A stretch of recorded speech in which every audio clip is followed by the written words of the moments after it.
Chris, good to see you. Big Social Security news. The COLA is up 2.5% for 2025, but Medicare Part B projected to be up 5.9%.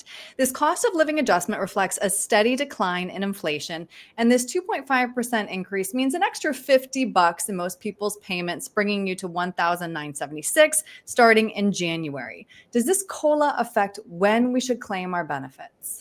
Yeah, great question, Aaron. And not necessarily, because if you don't take Social Security, that cost of living adjustment is still factored into your benefit. So, by waiting to take Social Security later, that is more important to get more money out of it than it is claiming just to grab a COLA, because the COLA is already factored in, and I'm 60 years old, going to be 60. So the COLA is factored into my potential benefit down the road, Aaron. All right, it's a good reminder. Meanwhile, the 2025 Medicare Part B premium projected to be $185 a month. That's up from $174.70. And this premium usually comes straight out of your Social Security check. So how do we prepare for those changes?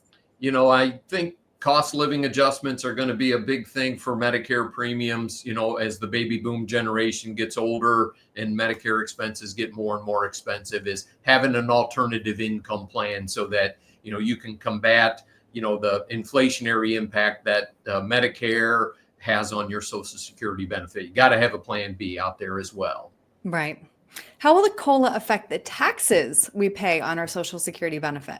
Yeah. And, that one's always a sticky source right here post-election when they talk about Social Security taxes is, more income means more of your Social Security could become taxable. And I think the bigger impact here is that when they began taxing Social Security in 1983, they taxed up to 50% of it, as you're showing on the screen.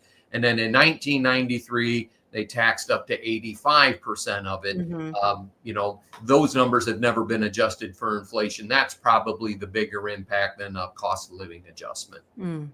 So listen to these stats. 75% of people 50 plus worry that Social Security will run out in their lifetime, and 61% say it is a major source of their retirement income. How do we prepare for the inevitable changes that will have to be made to keep the program solvent? Well, 75% of the people can take a break here because Social Security is funded by payroll taxes. So, as long as we're paying and people are working, we're going to have Social Security. And the trust fund is what's going to be eaten up. That's what we see on our Social Security statement. And so they're figuring that the payroll taxes cover about 77% of it. So I would figure there'll be some adjustments there. And the sooner both political parties address this situation, the better off we will all be, myself included. Meanwhile, as you mentioned, getting those alternative sources of income in retirement, start planning now. Absolutely. And things that deal with inflationary aspects as well in retirement. People are retiring earlier and living longer. They have to combat inflation, Aaron. Right. Well, Chris, I know that this is something that you specialize in. So if somebody would like to speak with you about when to claim Social Security, how can they reach you? Yeah, we have a special program that we utilize and can do live demonstrations for them. Call Heidi at the office at 866-695-2620, 866-695-2620, and we'll get you set up. Perfect. Chris, thank you. My pleasure, Aaron. Thanks, everybody. Tune into Chris McIntire's full radio program and visit McIntireRetirementServices.com for many additional valuable resources, including other great episodes of Game Plan for Retirement with Chris McIntire. Be sure to subscribe.